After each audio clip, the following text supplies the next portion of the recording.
Go over the daily agenda. We will first have a budget presentation by Washburn University, and Dr. Julianne Mazachek, President of Washburn University, will be giving that here momentarily. Then we will get into budget recommendations. And the order of those recommendations will be the Kansas Board of Regents, the University of Kansas, and the University of Kansas Medical Center. So we will take those in each as a separate budget for each of those, and we'll try to get through all of those before 3 p.m. So without further ado, I'd like to welcome President Mazachek to the podium, and welcome back to the committee, and thank you for accommodating our little bit crazy schedule yesterday. There we go. Thank you very much, Chairman Howe and fellow committee members. I'm very happy to be here today and to talk with you about Washburn and what is happening. I'm Julie Mazachek. I'm the president of Washburn. I have been with Washburn for over 30 years now.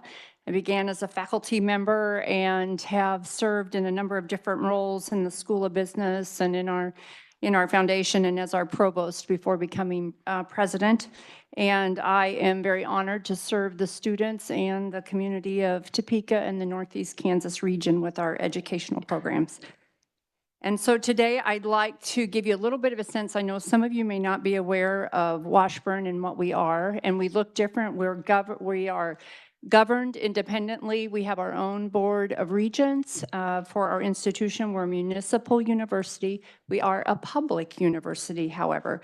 And this is the year we will celebrate our 160th birthday on February 6th. We have a variety. We actually have 3 primary revenue sources that support Washburn, and that by virtue of us being a municipal university. And we get about 2/3 of our support comes from a local countywide sales tax and our tuition from our students. And then the remainder comes from your state operating grant, our auxiliaries, and then some other grants that we apply for through the year. We are primarily a teaching undergraduate institution. Although we have a technical college that's been a part of our Washburn system for about 15 years. We have a traditional university, and we have limited master's and doctoral programs. We have a master's in business administration, several masters in our healthcare areas. We have a doctorate in nursing practice, and then we also have a long-serving, over 120-year-old law school. So we're one of 2 law schools in the state of Kansas. And then the university has that type of a revenue stream. Our tech campus has a different set of funding patterns, and about 2/3 comes from state appropriations, and then the remainder is from tuition and grants. And so we are coordinated by the Kansas Board of Regents, and we work with them on certain program approvals, our service areas, and our performance agreements. And then we have a traditional residential campus, and then our tech campus. We have 3 campuses that make up our tech campus. We serve about just over 6,000 students on our university campus. We serve almost 1,500 students throughout the year on our tech campus. And so we have grown over these last years, which I'll talk to you about in just a moment. But I'd first like to talk about what we've done in the last year since I met with you, and how did we use your funds last year? Well, last year you did grant Washburn $3 million for our manufacturing education center. And since that time, that is a project that will range between a $12 to $15 million project. We originally were sure that it was going to be more 15 to 16 million, but with your funds, we were able to purchase a property in North Topeka that was a Kmart store from many years ago. The property had been vacant for about 10 years. We purchased that property along with, it came with 500 parking places, which is great for our students. And we are going to build our new manufacturing center there. And so we believe that being able to purchase a structure that was already in place saved us about $4 million on our project. We look to break ground on the refurbishment of that building this this summer with hoping to be able to institute classes next spring, but at the latest a year from fall. We're very excited about that. The other, one of the other sources of funds that you gave to Washburn last year was through the Kansas Comprehensive Grant. And we are an institution that has a majority of first-generation students and Pell-eligible students. And so your need-based grant makes such a difference. It served last year, we were able to give about 800 students that were eligible for that grant, additional scholarship dollars, understanding that about 75% of our students do receive aid as they go through school. We are very focused on having students graduate with low debt. We are number 5 in the Midwest for public regional institutions for the lowest level of debt. We are working ever more to be able to get to number 1 so that students can graduate with less debt. We know that financial hurdles are the number 1 reason students don't pursue education after high school. And then we are, through the years, we have also received demolition dollars, and we have already done some demolition on our campus, but this summer we will be demolishing one of our large buildings, Benton Hall, and that will use the remainder of our funds, along with we will be demolishing part of a building that we are going to be renovating into new space for our students. And then you also gave a special grant to the technical schools. And this last year, we used that to finish the second floor of one of our buildings that actually we provide the educational programs with our community. And those classes will begin in that building sometime in the spring. And then finally, you helped us with student success, a very important part of Washburn's efforts. We are nationally recognized for the work that we do in student success with first-generation students and with our veterans, and we use those dollars and invested those in ways that we know have helped our students to be able to progress towards the graduation stage. So I'd like to talk just a little bit too about financial stewardship. So because Washburn is funded a little bit differently, we have, through the years, this did not begin with me, we have always been diligent financial stewards, and each year we present a budget that is balanced, and meaning that our tuition and our grants and our sales tax dollars have to pay for all of our expenses. We do not participate in the educational building fund. People always ask, how are we different? We don't participate in the educational building fund. We do not participate in the deferred maintenance fund that other universities do in the state that are governed by Kansas Board of Regents. And so that all is managed through our long-term planning, through our budgeting process. And we do work diligently to minimize our deferred maintenance and to fund capital projects. And so we also are very active, and I know a number of you were aware of that. We, in addition to our public sources and tuition, we are active in the fundraising market. We do regularly raise significant funds to support our students. Primarily, those gifts have come in to support scholarships. Many of our alumni wish they had had more scholarships when they went to school, so they want future generations to have that. So they support scholarships, they support our building projects, and then they also support our faculty excellence on our campus. And so we're very proud of the way that we balance our budget. And I wanted to talk for just a minute about the fact that while we don't usually come before you and talk about how we've cut expenses and how we've cut programs. That's an ongoing process for us. So programs that are no longer in demand, they are quietly put to rest, and faculty are reassigned, or when faculty retire, we are able to quietly make those things happen, still meet the needs of students, meet the needs of our community. And then we regularly look at reallocating dollars. Every time a position comes open, we are always actively determining, do we need to fill that position? Does it need to be filled in the same way? We do that for every single position, not just faculty positions. Over the last decade, we've decreased our faculty by 10%. Since our enrollments were changing and program enrollments were changing. And so we just took the advantage of being able to do that, even though you probably did not hear or read about that in the news. We're very proud of that.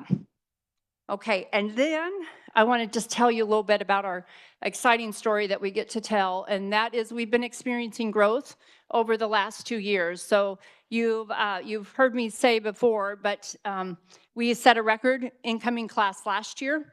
This year, we broke that record, and we increased our freshmen by 27% from last year to this year. And all of our indicators show that we are growing again next year. And in addition to our university campus, we also are growing on our tech campus.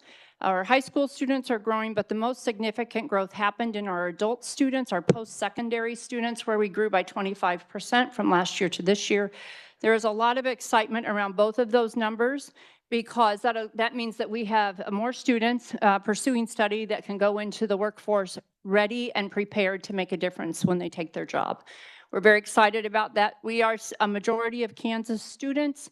Half of our students are from Shawnee County. Half of our growth was from Shawnee County. We primarily serve the Northeast Kansas region and other parts of the state, but primarily the Northeast Kansas region. And that is where the majority of our growth has come from. We have really been focusing on increasing the college going rate in general, because we know that for not only our community and our region's economy to thrive, that for our state to thrive, that we have to have the workforce of the future. And so we've been working to make sure that there are pathways at all different levels, certificate, associates, a bachelor's degree, master's degrees, and on to some of our doctorate degrees, and that there are places where students can stop and start again without losing any credits, depending upon what their work needs are and their family needs are. And so we have been focused on being able to help students decide that they want to pursue college. And Washburn might be their college of choice, but it might be some other college in the state. But we just want to make sure that they're choosing to go on to post-secondary education. And then finally, to talk about our appropriation requests this year. As I mentioned before, we have been growing in record numbers and by I would say by in large steps. And so this year we are asking for an increase to our municipal operating grant. We've had a fairly stable municipal operating grant, and we're asking for an increase of $3.3 million. And really to support the student growth that we've already had, and to begin to support the anticipated growth as we move forward. And we look to use those funds to develop, always focused on students, ensure that the students that we accept have a pathway to the graduation stage, and that they're in programs that support what is needed and where there will be jobs when they graduate from Washburn. We are working diligently on pathways with high schools so that high school students are beginning to think about pursuing college after they graduate. As I mentioned before, whether it's Washburn or someplace else, that they're already thinking about that from middle school on. And we have developed some pretty innovative pathways with our high school partners that are making a difference. And we right now are working to develop additional opportunities for students to be able to attain an associate's degree in an area that they're interested in, or that prepares them for the pathway that they want for possibly a bachelor's degree. And they can graduate from high school with their diploma and an associate's degree, working closely with them. We're creating some other programs that are in high need, cybersecurity. We have at Washburn, our primary areas are healthcare, business, forensics, and then also in our legal areas. And we are really focused on building on those and being able to advance in those areas. So when I talk about creating cybersecurity, it will really be to advance in those areas that we already serve. We are, in addition to our manufacturing center that I spoke about at the beginning, we will be looking to enhance our education in that area to meet the needs of our community, which Our number one sector is manufacturing, and it's the highest growth sector and in the state also. And so we'll be looking to advance that and expand our program in logistics that we've already had going with Fort Riley through Washburn Tech. And then finally, we've been working diligently to expand our education program. And we doubled the size of our education program last year. Excuse me. We doubled the size of our education program last year. We have a fairly small program, and our local community has asked us to please expand that so that they can have the teachers that they're hoping that they'll have for their classrooms. And then finally, I wanted to talk about some of the asks that are coming through, the KBOR's asks that tremendously impact us. And the first item that's really important to us is the need-based aid. The Kansas Comprehensive Grant is really important to our students. And so your continued support of that grant is imperative. Your focus on also on tech, on your state aid and fully funding your CTE and Excel funding.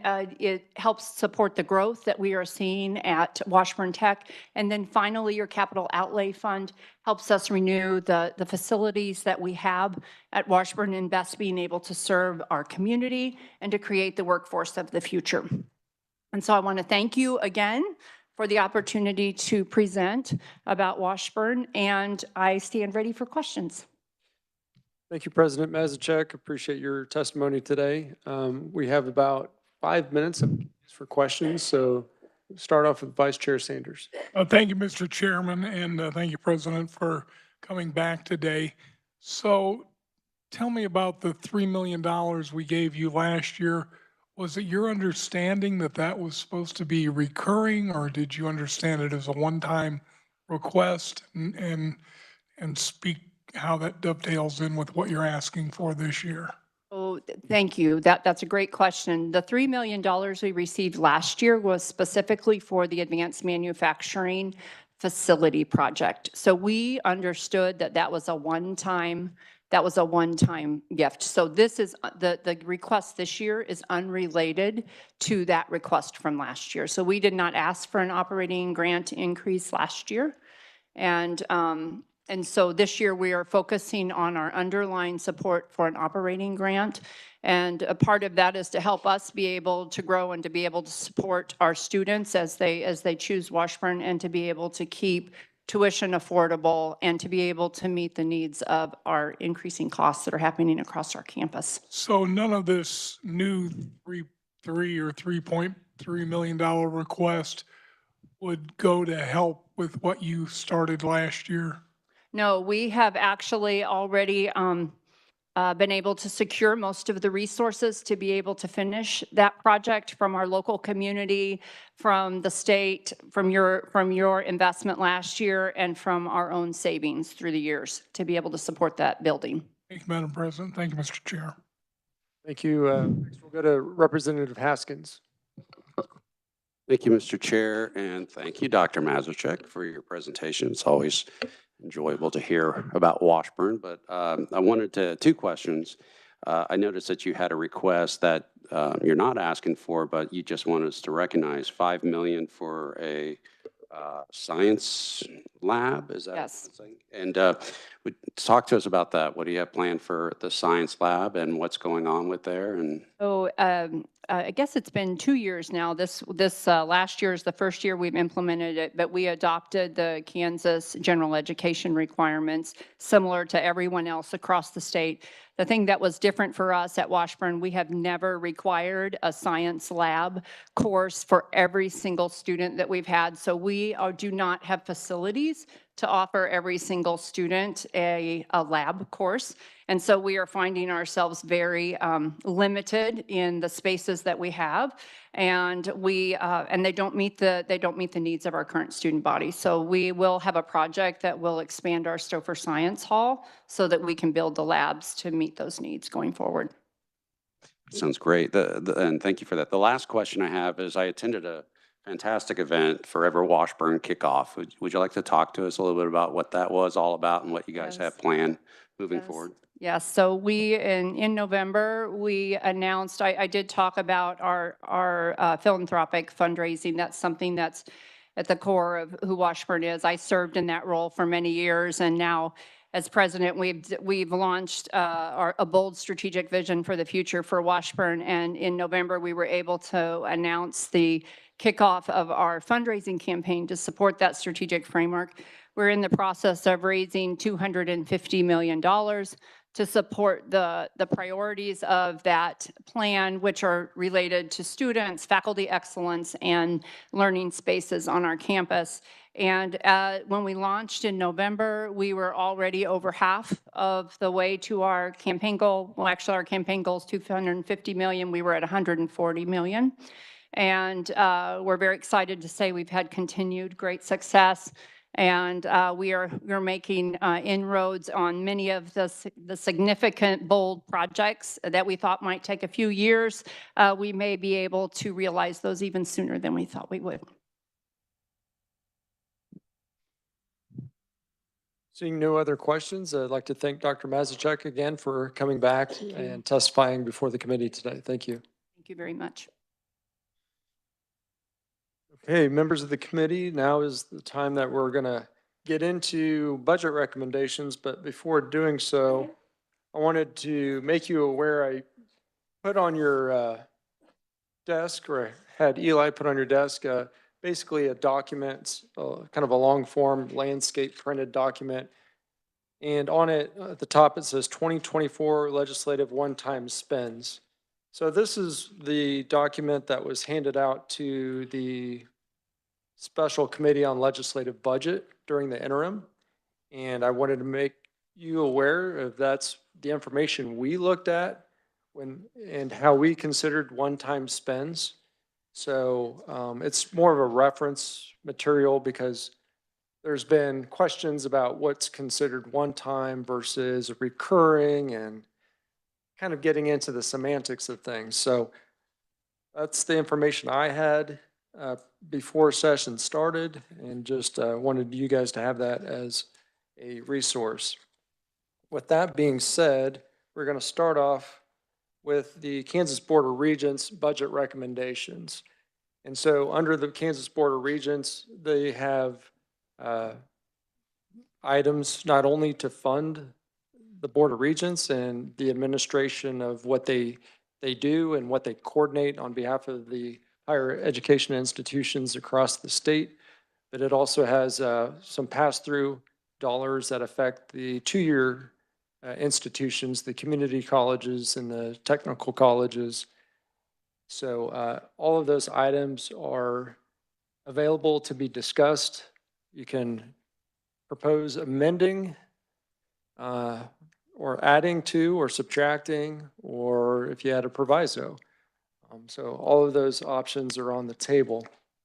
I do not need a motion to start the budget recommendations. We'll just go right into it. So I thought maybe a good place to start with, and I don't know if Representative Haskins would be okay with this, but I had talked with him on page 13 of the Kansas Board of Regents testimony yesterday, their written testimony.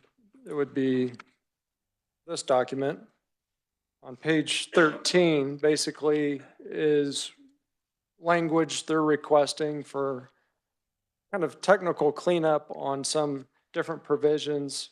Some are regarding scholarships and things like that. So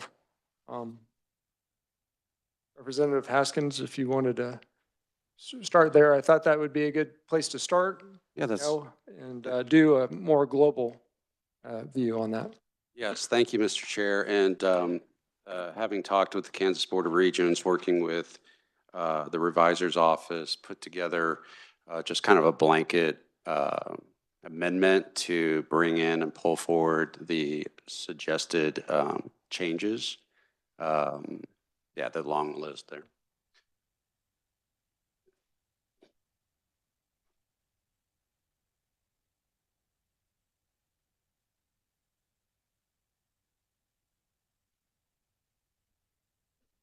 And I want to take this moment to thank Brianna and Jill specifically, because I know I personally asked a lot of them in the last 24 hours. And so thank you very much for not shooting the messenger here.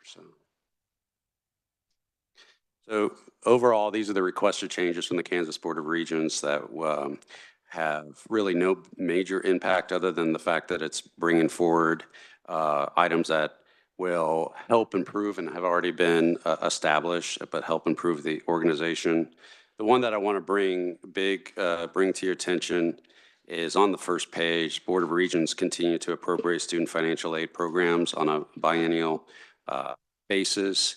This allows them to establish budgets for fiscal year 27, which will help students when it comes to specifically financial aid and being able to recruit and serve, because having experience in that area, it is a full year process to recruit students and to get them enrolled. And so to have that year, fiscal year 27, would assist them. And those are all the scholarships that are through the Kansas Board of Regents. So my motion is that we we can discuss this, but just to do a blanket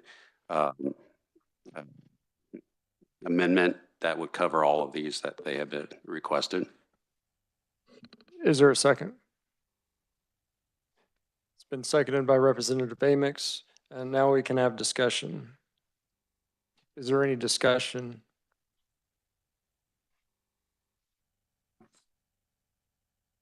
Representative Fairchild. Thank you, Mr. Chairman. Is there a total cost for this amendment? Representative Haskins. I do not have that information as far as total with me. This is something that a lot of these items are ones that have already been included and needs to be carried forward, such as scholarships. And so they were already in the existing budget. So, Representative Fairchild. Thank you, Mr. Chairman. Underneath the part where it says finance the adult learner grant program and transfer of 1 million is needed to finance this program. So that part of it at least would be another million added on, right? from my understanding, and that the funds are there, but I might request assistance from K-Board in getting some of these specifically answered. Would that be all right? If Representative Haskins, that probably should direct that to staff no, staff. first.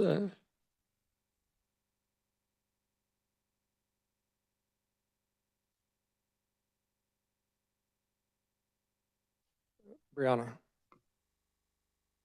Yes, so this would technically be an add since this is currently not in HB 2007 as of now. Okay, so clarification, that would technically add the funding with that section of the amendment. On the Board of Regents on the biannual basis, that's been the tradition, as Representative Haskins said, just to allow the financial aid offices to plan ahead. And this is something that I've understood to have support from both the public and the private institutions. So the thing is, if we amend this global amendment, we can come back and parse out things if that's the will of the committee. But we thought maybe it was easier just to do a global amendment instead of going through each one line by line. Representative Potter Marshall. Thank you, Mr. Chair. I was just wondering if we could just have an overview of the ones that are not currently funded of the amendments, so I can just mark them. So the ads, basically. Thank you. So you're requesting if there's any others that, and how much money they're going to be? Yes, because, yes, that's correct.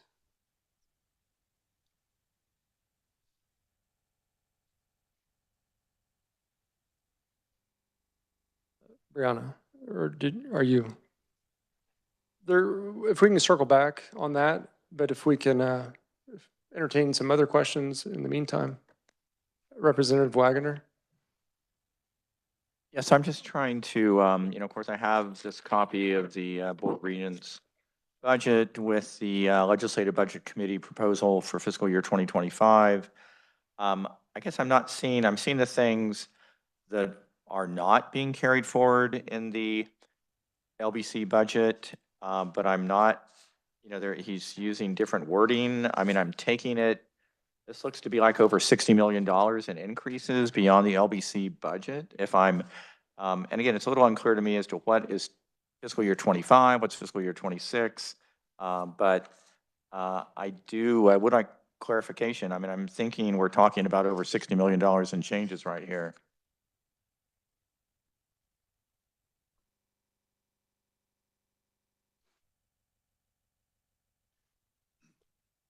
Representative Wagoner, you're suggesting because of the fiscal year 27, if we include that, it's going to be bumping up, you suggest around 60 million.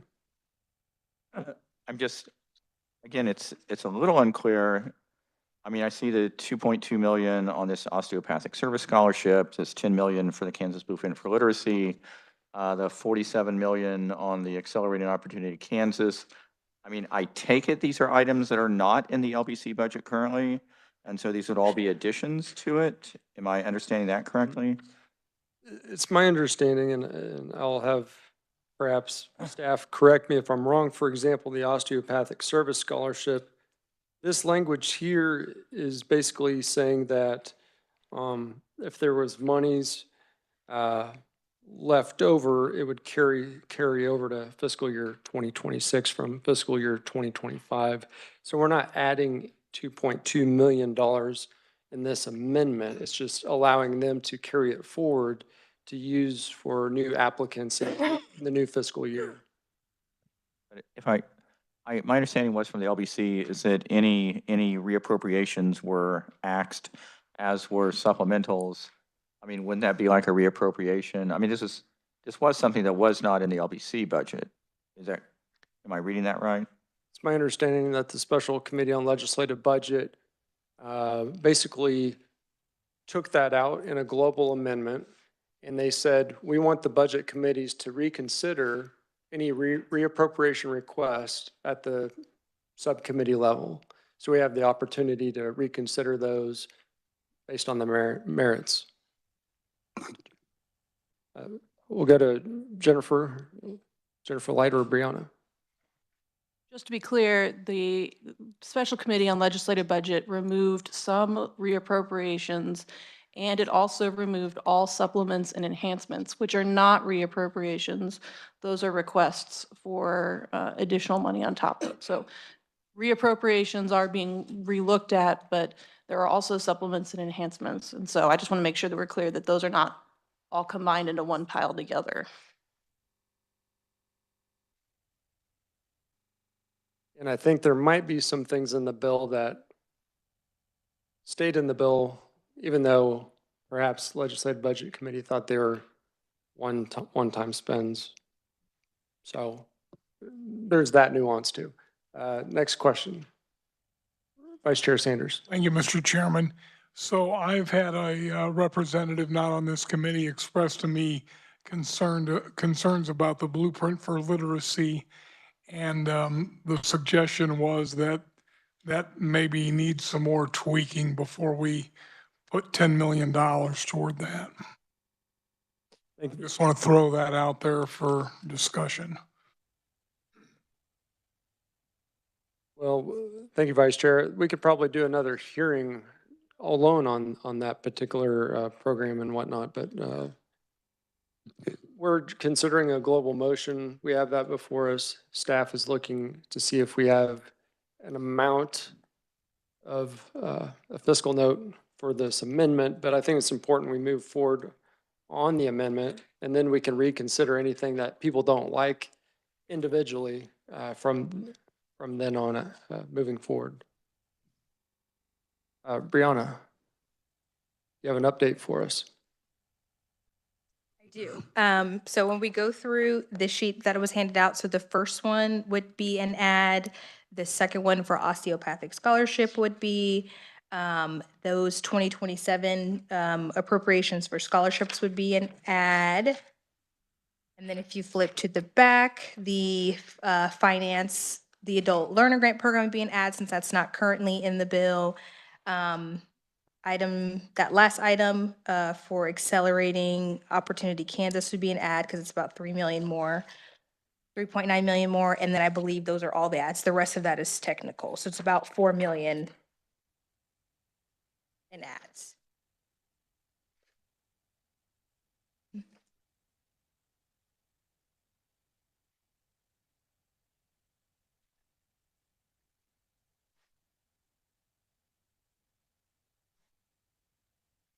So I will stand corrected. There's about 4 million in reappropriations that we're trying to add back. And then I'll clarify on some other things.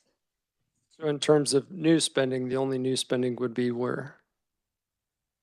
For fiscal year 26. Is there any fiscal year 26?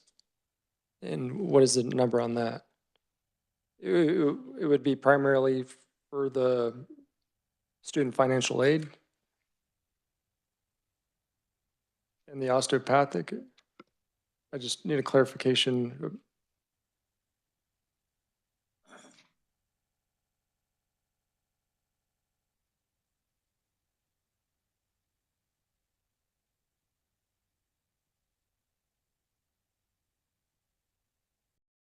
So, Brianna, so the 4 million is reappropriation from 24 to 25. Okay, so, okay. Thank you. The chairman confused myself on that one, so. All right, any other questions? Vice Chair Sanders. Thank you, Mr. Chairman. So I'm a bit confused then. So if a lot of this is already in here, why does this amendment exist?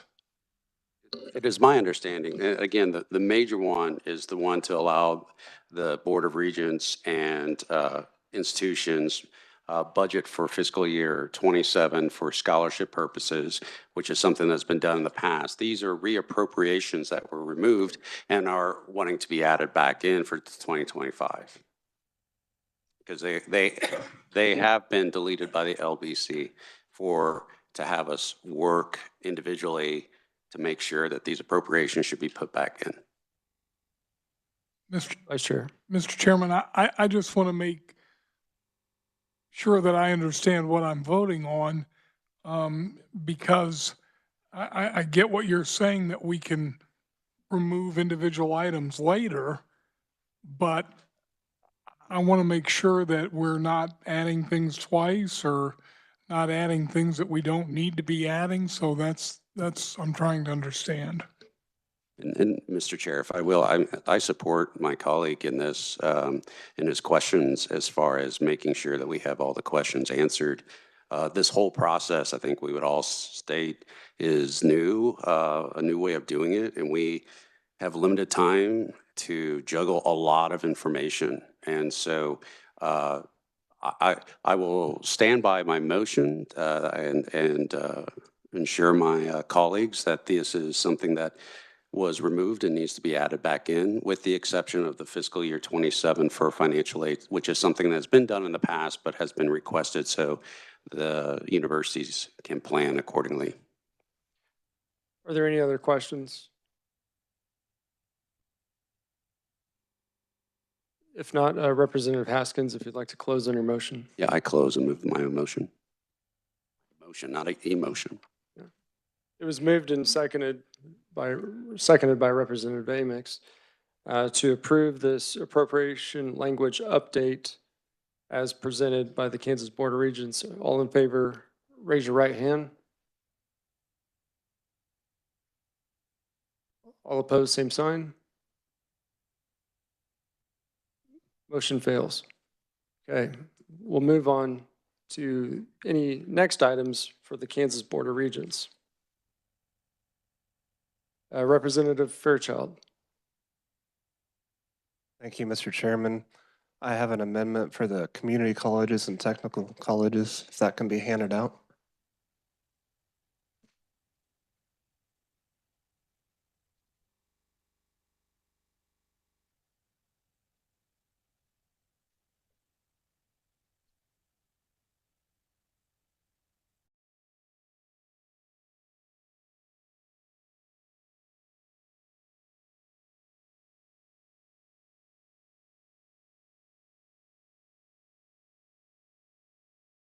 Representative Fairchild, if you'd like to go ahead and start explaining your proposed amendment.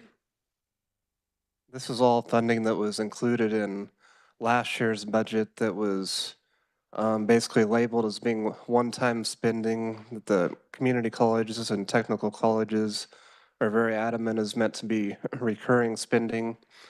None of this is new spending. This is not an enhancement. This is just putting money back that was in last year's budget that's not included in this year's budget. I was told that if we didn't do anything, if we just passed what the Appropriations Committee passed, that would be a 37% cut to the state appropriations that the community colleges receive. And so this is basically just trying to prevent a huge cut for the community colleges. Again, it's not an enhancement. This is no new money. This is just putting money back into the budget that the community colleges and technical colleges had for last year, and everybody should be able to see that. I don't know if you want me to go through it one by one. There's 5 different points on there, 5 different provisos, all in this one amendment. I don't know if you want me to go through that or just read it. Everybody can read it for themselves.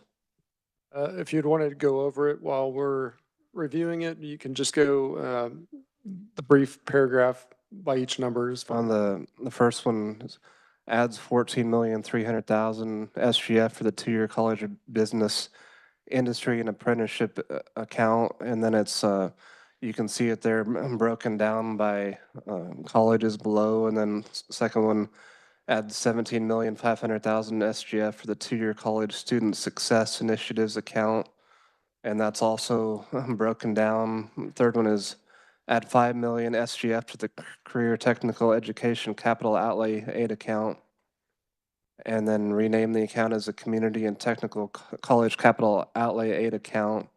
And then that's also broken down by college as well. The fourth one, adding a proviso to the EDIF account, SEDIF, Career Technical Education Capital Outlay Aid account, to distribute the 2,547,726 to the following institutions. And then there's a list of all the different institutions and the specific amounts they're going to receive. And the last one, add 10,500,000 SGF for the technical colleges operating grants account. This wasn't quite everything that the community colleges and technical colleges wanted. There was the also the cybersecurity money that they wanted that wasn't added in. That was in last year's budget, and we're not including this. So I mean, they still are losing just a little bit of money, but this mostly restores their funding from last year. Thank you, Representative. And I will note that I believe yesterday you were handed a goldenrod sheet which describes the differences between the LBC recommendation and the governor's proposed budget. We'll go to Vice Chair Sanders with a question. Thank you, Mr. Chairman. So what I'm questioning is this total of 47,300,000. I just, as you were going through it, was just adding the millions, and I came up with over $48 million. I would dare say when you add in a 300,000 there and $500,000 here, it could well be over 50 million. But the math doesn't seem to work for me. Vice Chair Sanders, before we get into the discussion, I don't know if I asked for a second or you made your motion. Okay, I apologize. So Representative Fairchild. I move discussion on the amendment. Okay, for the Fairchild amendment, it's been moved and seconded by Representative Potter Partial, and we'll continue discussion. Representative. So maybe I'm Sanders. not adding correctly, but 14 plus 17 is 31, plus 5 is 36, plus 2 is 38, plus 10 is 48. And like I say, there's a significant amount of money aside from that 48, just adding the millions. Well, did you add the specific numbers or are you just doing rounding? So, Well, I'm saying I don't believe that 47,300,000 is correct. Vice Chair Sanders, I'd like to go to staff for a clarification. And I'll go to Jill Walters. She can explain a little bit about one of those items that may be in the budget already. Yes, sir. Item number 4, that 2.5 million is already in the budget. Is your mic on? I'm sorry. Excuse me. Yeah, I'm sorry. I'm turning and looking at, I'm sorry. Yes, I will focus here. Item number 4, that 2.5 million is currently in the bill. What this amendment is requesting is that it's made distributed in this manner to those community and technical colleges in those amounts. So that, sir, is already in the bill. Okay, well, then the math works. But maybe item number 4 ought to be removed from this amendment and dealt with separately. Representative Fairchild. Or maybe that total could just be taken out. I mean, I just think it makes it simpler, just put it in one amendment. Is there any other discussion on the Fairchild Amendment? Representative Wagoner? Thank you, Mr. Chairman. If the representative, the specific numbers given to each community college or technical school or whatever the case may be, is that done by a number of students, total students? How is that math figured? Representative that- Fairchild. To be honest, the community colleges would be able to answer that a lot better than I could. I don't know if they're allowed to come up and explain that or not, but. Representative Fairchild, I could probably comment on that. There's a spreadsheet, it's called the GAP spreadsheet, as I understand it, and it's based off of the 3-year average that has been established by the Kansas Board of Regents. So I think they have to sign off on the numbers in order to get what's in your proviso. So I trust that those are reconciled with them. So I believe Representative Haskins, did you have a question? Go to Ranking Minority Member Amix. Thank you, Mr. Chairman. Just a comment about the Fairchild Amendment. At least the way it's written, it's pretty clear who gets what. So I think if there's any question, anybody can understand it. So. Is there any other discussion on the Fairchild Amendment? Seeing none, Representative Wagoner, sorry. The, I guess my comment would be, I mean, I understand this completely from the standpoint of the community colleges, you know, their argument, which I think is persuasive, that this is money that actually, that the LBC budget, you know, in just, I don't want to say the haste, but just in the broad strokes that it was done with, that it did not take into account what legitimately were not one-time spends or supplementals, and that this is just restoring what it should have been with a more thorough LBC vetting. And I mean, I realize it's a fair amount of money, but I think if their argument is persuasive in that sense, you know, I think I would support it. Any other comments or questions? Representative Haskins. Thank you, Mr. Chair. And I would just say that with my colleague here on the left, that I appreciate his feedback and guidance, and I would support it too, because it was money that was there and needs to be put back. Thank you, Representative. Seeing no further questions, Representative Fairchild, you may close on your motion. Thank you, Mr. Chairman. I move my amendment.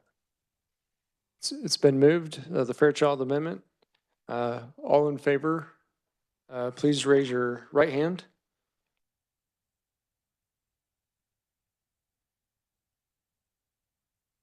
All opposed, same sign. Motion carries. Moving on, any other considerations for the Kansas Board of Regents? Representative Amix. Thank you, Mr. Chairman. Question that I have is about the motion that the representative from Shawnee County made that failed a little bit ago in the items that he brought forward. and the global amendment, can these items be considered separately by this committee now, or is? They may be considered individually. Yeah.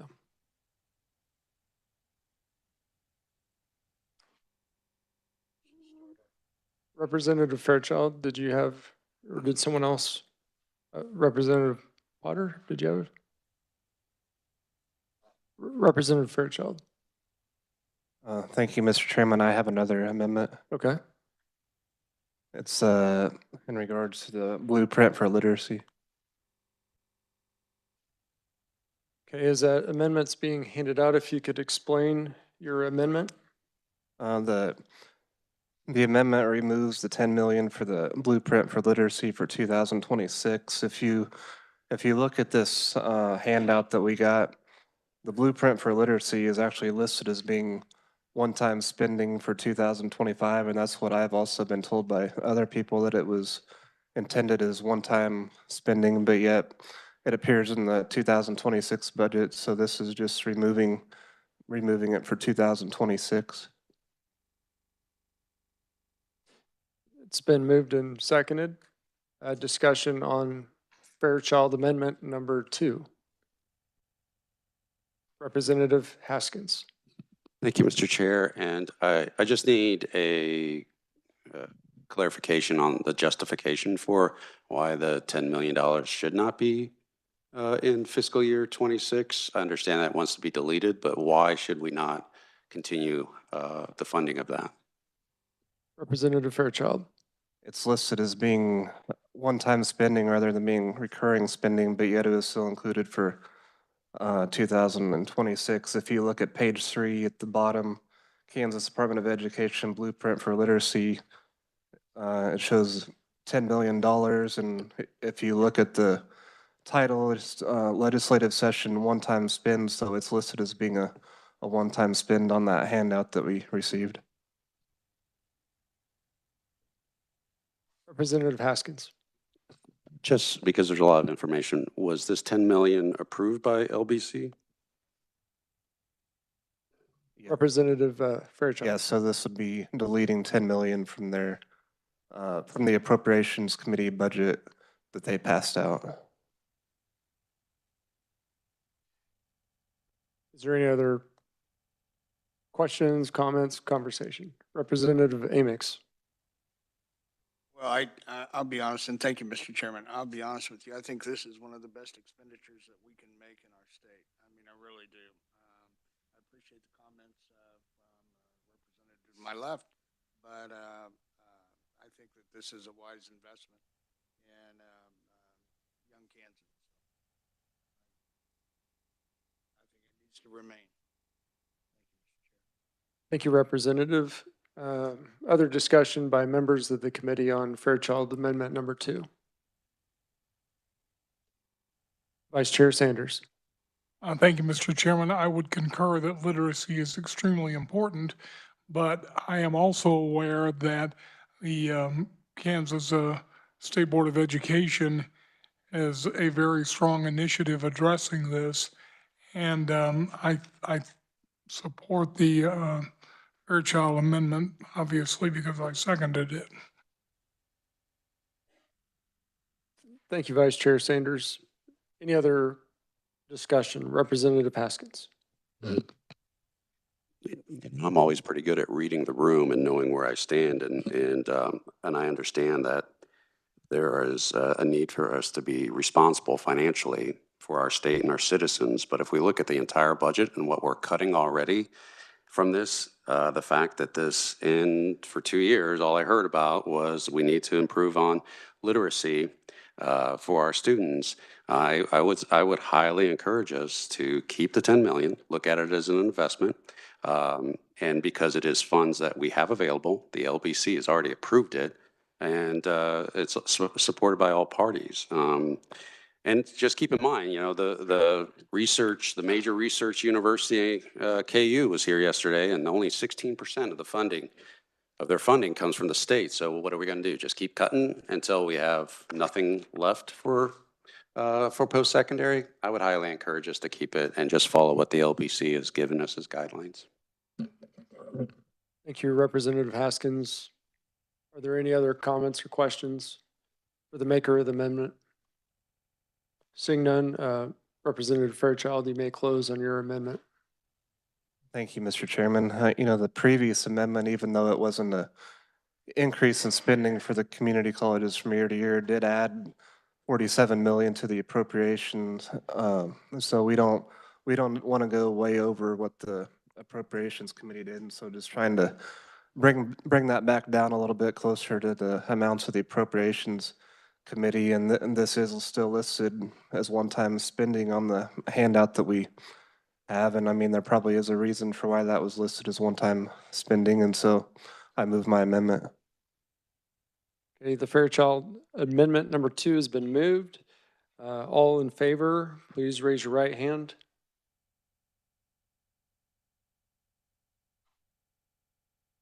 All opposed, same sign. It appears there is a 4-4 tie. So as chair, I have to make a decision. I'll vote to approve the amendment. Motion carries.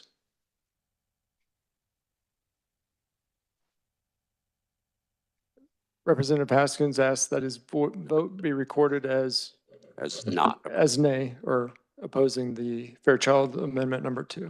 Thank you. Are there any other requests for a recorded vote? Representative Amix. And Vice Chair Sanders as a yes. And Representative Wagoner as a yes. Any other recorded vote requests? Okay, seeing none, we can move on. Are there other considerations for the Kansas Board of Regents budget? Representative Potter partial. Thank you, Mr. Chair. I have an amendment. Consideration. Okay, as staff can distribute that amendment, if you want to go ahead and try to summarize what your amendment does.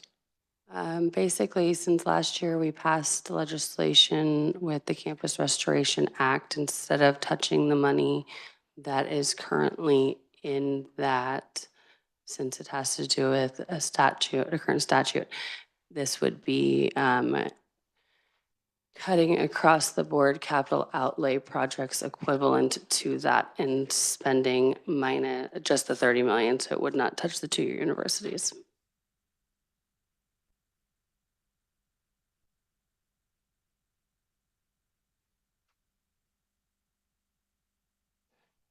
Is there a second on Representative Potter Partial's amendment? It's been seconded by Representative Fairchild.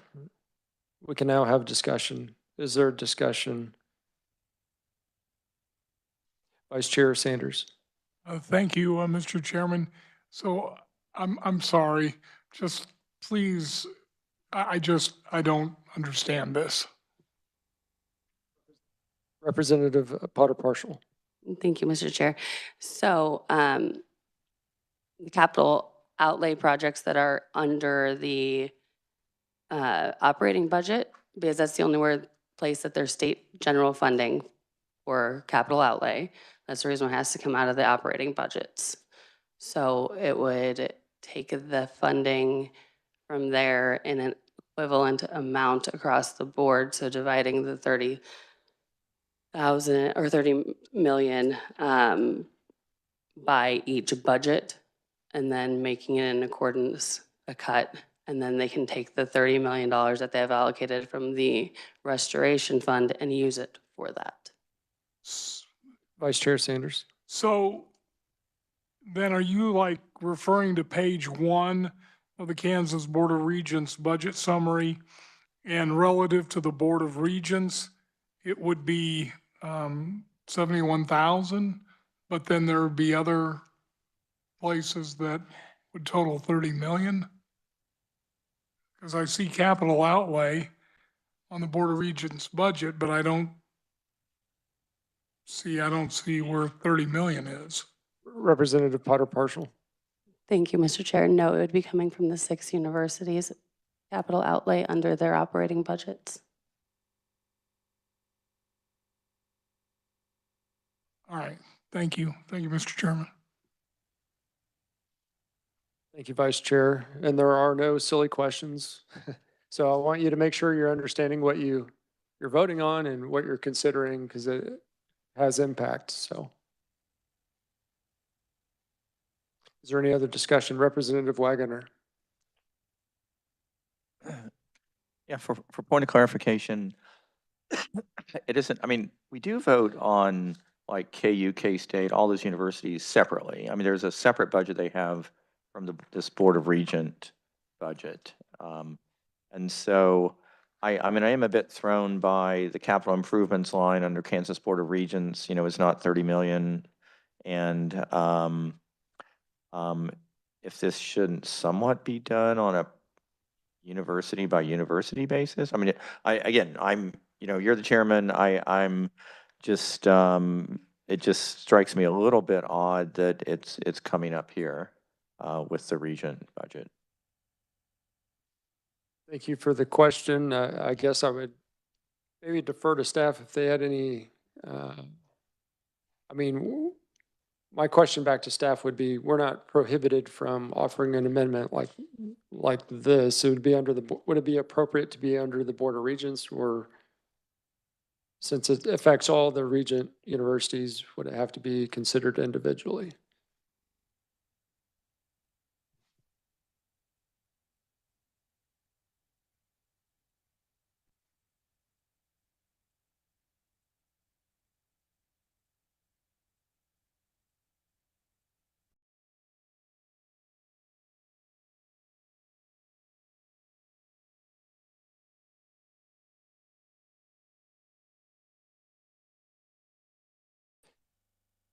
Thank you, Representative Wagoner, and consulted with council.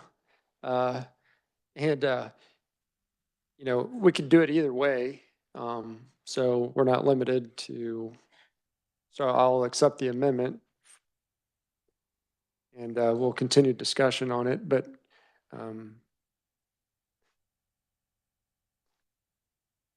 Representative Wagoner. So a follow-up question. So the Campus Restoration Act, that was a bill we passed last year, I believe, on the floor. That was like $30+ million for however many years, for building improvements or whatever to enhance deferred maintenance, I believe.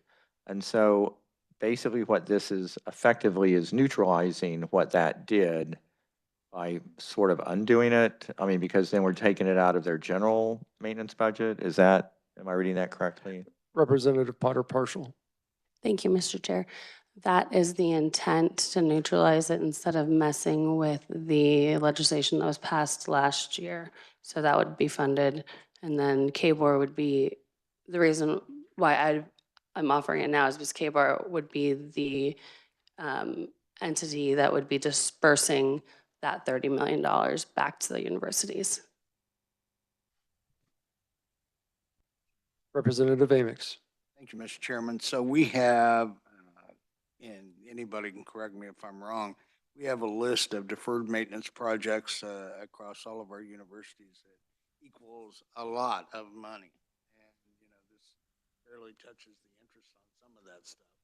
But I think that this would be making a grave mistake. I really do. If we're going to do away with our ability to pay for some of the repairs and maintenance on the buildings on the universities, I think we're looking at a whole lot of future demolition projects. I can't do that either, so sorry. Thank you, Representative Amix. Next, we'll go to Representative Sweeley.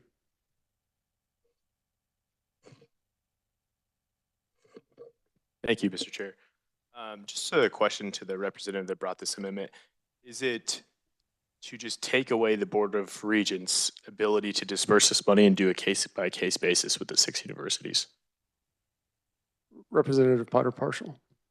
Thank you, Mr. Chair. No, it would still allow the Kansas Board of Regents to disperse the money that was allocated in the Campus Restoration Act, but it would remove the funding from the 6 universities proportionately as to the capital outlay, which is funded by state general fund.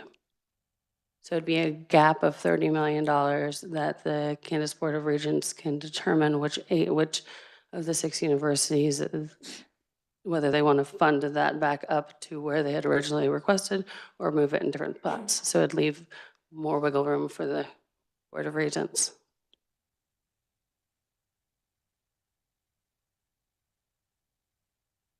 Seeing no other questions,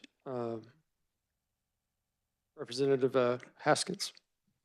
Thank you very much. On the budget summary that we received from research, page 16 on the back of it, the capital projects, we have budgeted there 62 million for agency for educational building funds, and then as well as the Kansas campus restoration.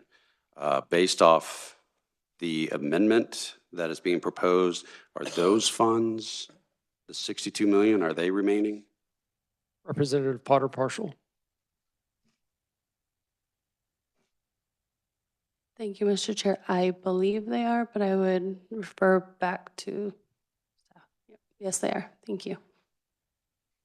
So thank you very much. And for just, again, clarification, what we're doing, the amendment proposes that we will take away, spread out over all 6 state educational institutions, $30 million from their operating funds to improve their campus, knowing what their restoration needs are. So we're effectively removing that from their budget. Is that what this amendment is about?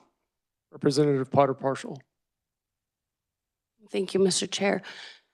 This amendment is about effectively removing the Campus Restoration Act funding but in a way that does not mess with the legislation that was passed last year. Therefore, the Kansas Board of Regents is able to give the money back to the universities to fund their projects if they so wish.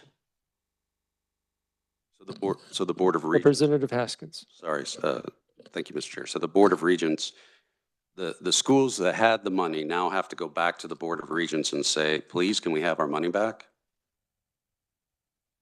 Representative Potter partial. Thank you, Mr. Chair. Yes, that is correct. Is there any other discussion? Seeing none, Representative Potter partial, you may close on your motion. They close. Okay, the Potter partial amendment has been moved. All in favor, raise your right hand. All opposed, same sign. Motion fails. Representative Fairchild. Thank you, Mr. Chairman. I have one final amendment.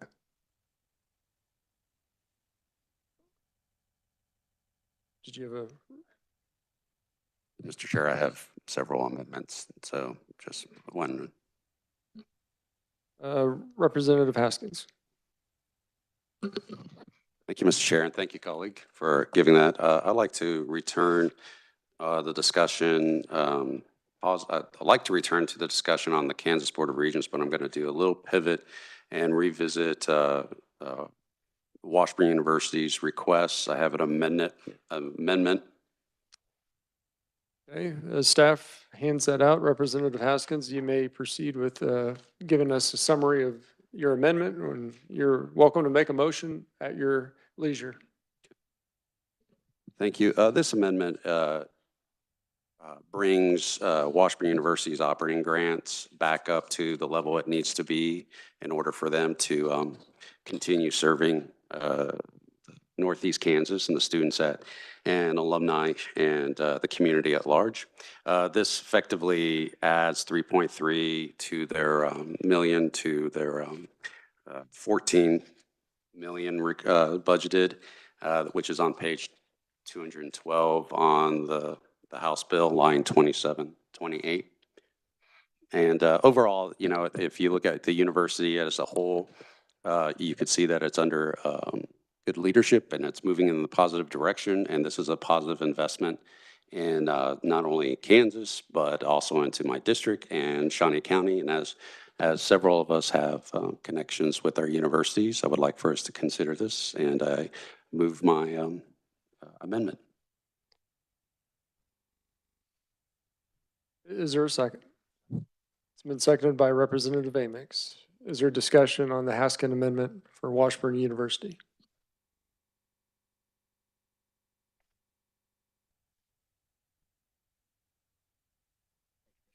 Representative Amix? Good amendment. Thank you, Mr. Chair. Okay. All right. Any other discussion? Seeing none, we'll proceed to vote. All in favor of the Haskin Amendment to add to Washburn University's base operating grant, the 3 million. I'm sorry. I close my, Sorry, I should let you close. I close. Getting Thank in a you, rush, Mr. I see the clock right above you. So do you have any other closing comments? I close my. Okay. Thank you. Okay.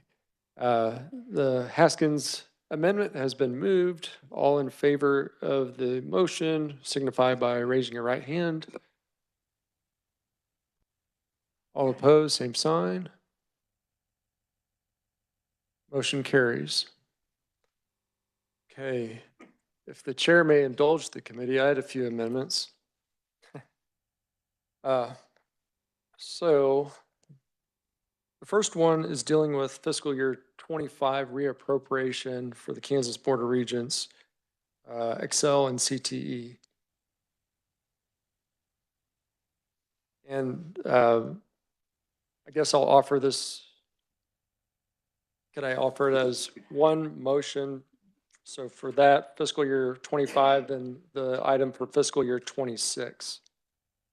To save time, I'll try to offer that in one motion. So there'll be two sheets coming around to you.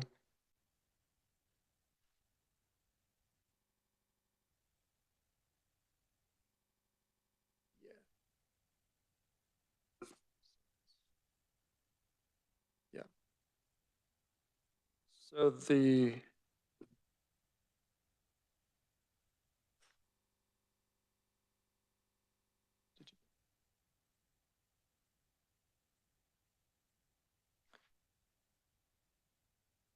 I'll make the motion to add to the Kansas Board of Regents budget for fiscal year 25 to add $358,836 state general fund to supplement the request for Excel and CTE reimbursement payments, and for fiscal year 26 to add 6.65 million SGF to the technical college operating grant account. So it's been seconded by Vice Chair Sanders. Is there discussion? Representative Fairchild. Thank you, Mr. Chairman. On the one about the 6,650,000 SGF to the technical colleges, wasn't that already done through that larger amount through my amendment?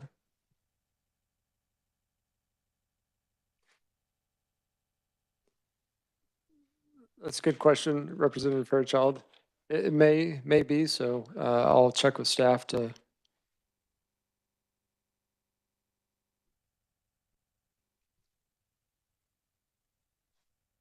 Can staff clarify the difference, if there is one, to the committee?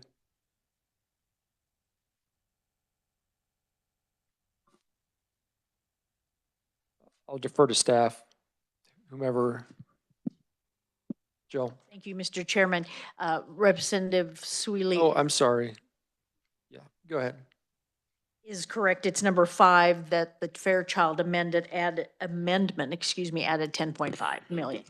Yeah, I apologize. I didn't mean to hand this one out. I'm sorry. I believe I had another one for fiscal year 26. Is that the only one? Okay, we'll stick with this. So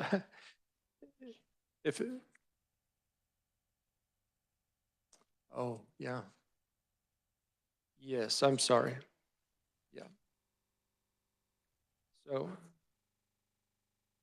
So if the vice chair would allow me to, I would like to withdraw my motion. And I'll make a new motion. Yeah, you may hand that out. Agreed. Okay, so the Howe amendment was withdrawn to try it again. So I apologize. It's been a, okay, so fiscal year 25 remains. It's the supplemental request. This is a reappropriation that was taken out of the LBC budget. And this is to help fully pay for the courses that were delivered in career and technical education at our two-year institutions. So for fiscal year 26, this is to fully fund the tiered and non-tiered accounts for our two-year institutions based on enrollment and courses that they'll deliver in fiscal year 26. Is there a second? Representative Vice Chair Sanders seconds. Is there a discussion? Representative Amix. Thank you, Mr. Chair. Just want to make sure that I'm clear. This does not replace any of Representative Fairchild's amendment earlier, correct? That is correct. That's my understanding.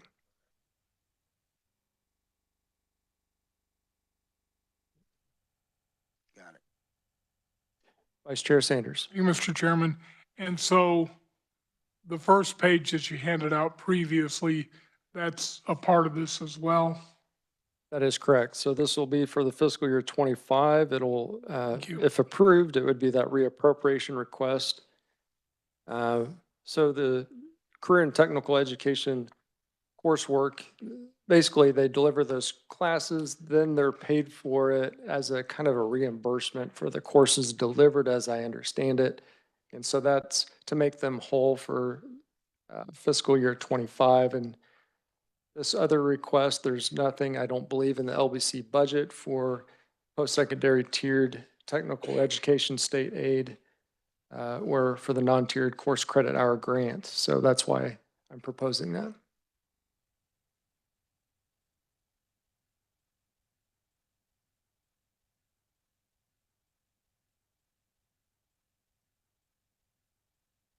Yeah, so there's money in the LBC budget, as my counsel reminded me, but I'm just breaking it out to, so people know what they're getting and it's not a surprise later. So I apologize, I misspoke. There was money in the LBC budget for it. It's just we're giving them the line items to fully fund it. Is there any other discussion? Representative Fairchild. Thank you, Mr. Chairman. Wasn't this an enhancement request or is, you're saying that this is just breaking it out and this is already in the appropriations budget?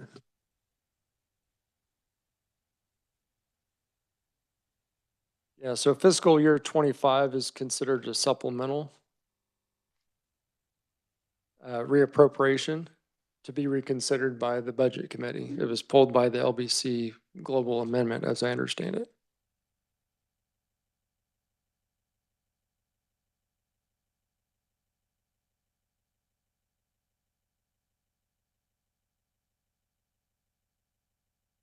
Okay, I misspoke. It wasn't a reappropriation. It was a supplemental request for fiscal year 25, so. Vice Chair Sanders. Thank you, Mr. Chairman. So the way I'm reading this, this basically puts numbers on the line items. For fiscal year 26. Fiscal year 26. Correct. Is there any other discussion? Seeing none, I'll close on my motion. All in favor of this amendment signify by raising your right hand. All opposed, same sign. Motion carries. Okay.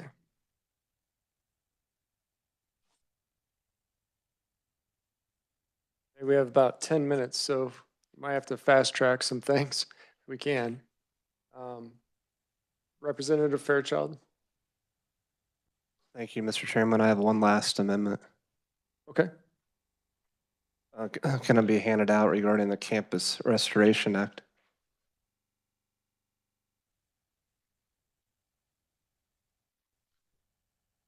I guess I'll go ahead and explain it while it's being Yes, please. handed out. It's similar to Representative Partial's amendment, but it should be a lot simpler. It simply suspends the transfer from the State General Fund to the Campus Restoration Fund for July 1st, 2025.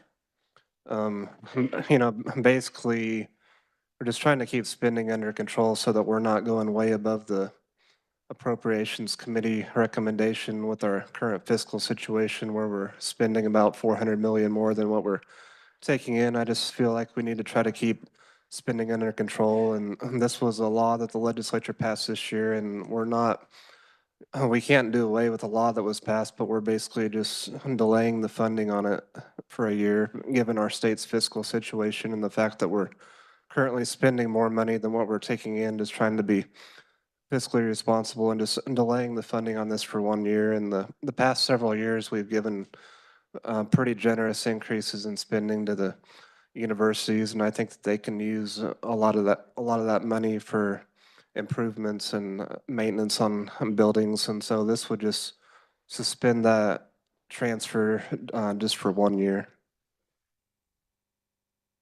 Is there a second on Fairchild Amendment number 3? Representative Potter Partial seconds the motion. Is there discussion? Representative Wagoner. I really appreciate this amendment. I do like the wording a lot better. When the bill was in front of the House a year ago, I was actually on the floor speaking against it because I thought deferred maintenance it's planned deferred maintenance. I mean, you have organizations that have $800, $900 million budgets that it's a choice that they make as far as how they spend it. You know, that I don't think we should reward what is effectively turned into bad planning by what the legislature did a year ago. I think this is much better. I was just very concerned with the prior amendment that, you know, if you had the $32 million, was it like of the 6 campuses, you're taking $5 million each, which seems disproportionate to Emporia State and Pitt State and Fort Hays versus the major region universities. I think this is a much cleaner amendment, and I definitely support it. Is there other discussion on Fairchild Amendment number 3? Representative Haskins. Yeah, thank you, Mr. Chair. I'll just boil it down to is like I really don't get it. I mean, I know that you want to just pause the transferring of money, but what do we gain with just 1 year pause? I mean, and then prior we had an amendment that we just wanted to eliminate $30 million. So are we not wanting to restore and help post-secondary institutions build off, even if they prefer to wait on restoring? Is that what our goal is here? Representative Fairchild.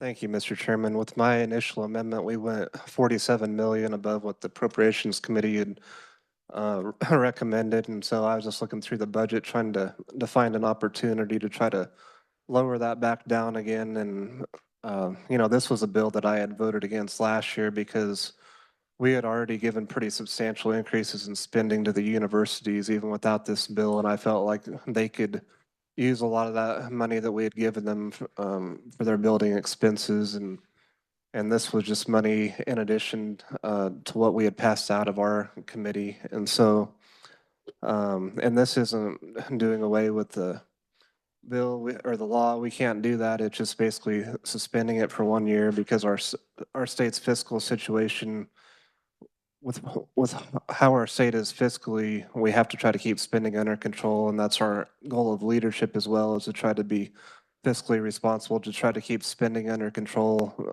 so that we can eventually get back to the point where we're not in the red, where we're bringing in more revenue than what we're spending.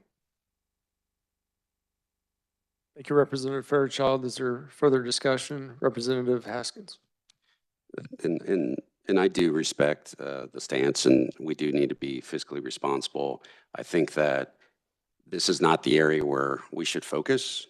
I think if we are going to be fiscally responsible, then we should have this conversation when the omnibus bills come out after we've already approved, and maybe that's the goal. that we don't have that. I don't know.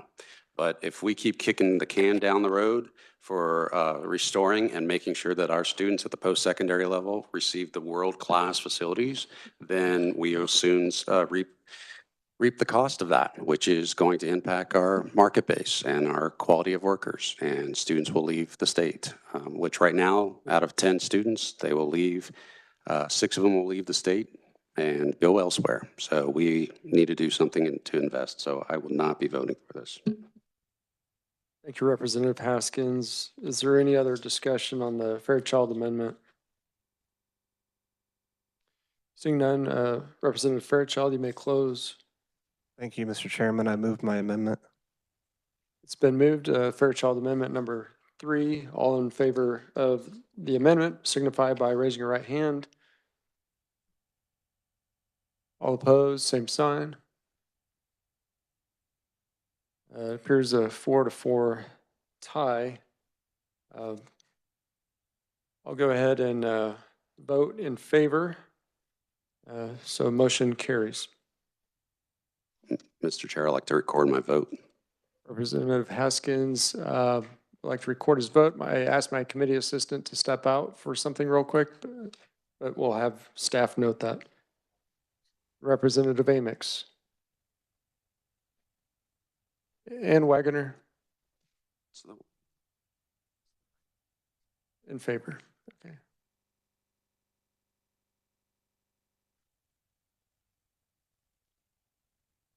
Okay, thank you, committee. Just want to get a feel, how many more amendments? Raise your hand if you have one more amendment or 2 more. Mr. Chair, I'd like to circle back on that whole K board and because I still assure you that just as we've passed other amendments, there are good amendments there that will not cost money. However, with the respect of time, you know, I don't know what the options are on that. So. How many more do you think you would have, Representative Haskins? Well, let me ask. There's one that I want to definitely have a discussion about today. Is there any way, since it's my first point of order or point of clarification, is there any way that we could circle back at a later date to add these amendments, or is it once we've moved and once we close this budget and move on, that's it? I'm supposed to report this budget out to Kansas Board of Regents tomorrow, not to the Board of Regents, but to Appropriations tomorrow. We could add a notation or something like that, or something like, whatever you would want to notate. Yeah, I think if that's the case, I would like to make a motion to add a notation that the Appropriations Committee consider with the requested language updates around the Kansas Board of Regents. And so, because my colleagues are correct, it's a lot of information, and I do apologize. Probably should have put a little bit more thought into what's being asked, but I hate to lose this good work that's in front of us. So I would like to make a motion to add a note that they consider these recommendations in their decision process. Thank you, Representative Haskin. Is there a second? It's been seconded by Representative Amix to add this notation to this budget committee report. Discussion, Vice Chair Sanders. And how many different things are we noting here? 1 item, 2, 3? Representative Haskins. Yeah, my motion is for them to consider all the requested changes from Kansas Board of Regents. So what was in the first document that you have, all these here. So that's my motion. Further discussion, Representative Potter Partial. Thank you, Mr. Chair. I just want a point of clarification. Did we have any amendment that addressed the osteopathic service scholarship? Because that's one that I was wanting to see back in. Other than this. Yes, Representative Potter Partial. I believe there is one, but perhaps not. I thought there was, but if you'd like to offer one, if you'd like to offer something, I'll allow consideration of that. Would that be like yeah, it's in the big thing. I just wanted that separate. That was just, Okay. Well, we do have a motion for a notation currently, but we could consider that afterwards if you'd like. yes, that works. Thank you. Okay. Is there any further discussion on the Haskin notation motion? If not, Representative Haskins, you may close. I close. All in favor of the Haskins notation signify by raising your right hand. All opposed, same sign. Motion carries. We'll add that notation to the Budget Committee report. Representative Potter Partial. Thank you, Mr. Chair. I have an amendment, just this section 2 of that, to fund the osteopathic service scholarship. Is there anything, is it conceptual? Yeah, conceptual based on previous years. Okay, so you're using the Board of Regents document, okay. So this would be 2.2 million for fiscal year 26, correct? Yes, correct. Okay. Is there a second? Is there a second?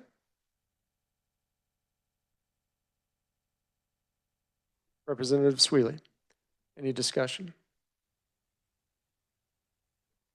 I will note this was a scholarship that I supported last budget cycle. It was an existing scholarship program that's been around since the 1970s, but it hasn't been fully funded since the early 2000s. And the Board of Regents has been paying some scholarships out, but not at its full, what it fully should be, through repayments for folks that go into arrears or they don't meet the service obligations. And so they have to pay that scholarship. So this would restore it to last year's funding level. Is that correct, Representative Potter Partial? Yes, that's correct. Thank you. Is there any other discussion? Representative Sweeley. Thank you, Mr. Chair. I just want to acknowledge my support for this. I think that, every year we hear more about doctors or medical field or technical field and veterinarians and everything of them doing these types of scholarships and the students repaying the debt by staying in Kansas. But, and I think it's good now, but I think there's a bigger problem of the legislature needs to look at of people staying in Kansas and specific jobs. And I think that we have definitely failed to do that. And that's why I'm supporting this as of right now. But moving forward, I think we have a way bigger ask of trying to keep these certain jobs in Kansas. Thank you, Representative. Is there further discussion? Seeing none, Representative Potter Partial, you may close. Close. It's been moved for the Potter Partial amendment for the Kansas Osteopathic Scholarship Program. All in favor, raise your right hand. All opposed, same sign. Motion carries. I have one amendment I would like to offer. It's for the Kansas Geological Survey through the University of Kansas. So we're not on that budget yet. So I probably have to wait. So I got ahead of myself again. So I let the cat out of the bag. So now you know what I'm doing. So committee, I know many of you have 3:30 committee obligations. I discussed with committee assistant, is it a possibility that we meet later this evening to finish up the University of Kansas? And so I'd have to probably defer to maybe some senior staff in the room because I'm not sure exactly how that works with LAS. So if you don't mind, I'll recess for a few minutes. I'll recess for 2 minutes.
evaluation of the information before me, will reschedule the working of the University of Kansas and Kansas Medical Center budgets. See, tomorrow we've got okay. So we'll reschedule for the University of Kansas and University of Kansas Medical Center at a later date, and we'll to be determined. I know many of you have 3:30s and some people have evening meetings and such.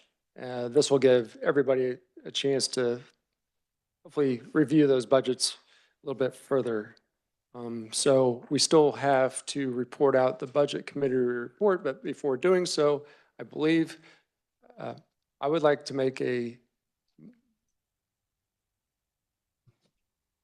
okay, never mind. So I thought we might have to make a technical amendment to something that was previously discussed, but it sounds like we do not at this time.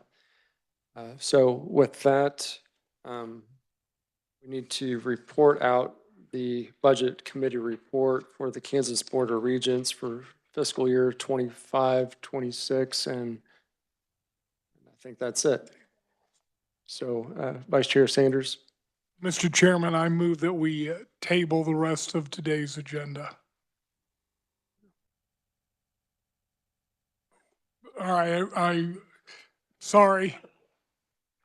I move that we report out the Budget Committee report for the Kansas Board of Regents.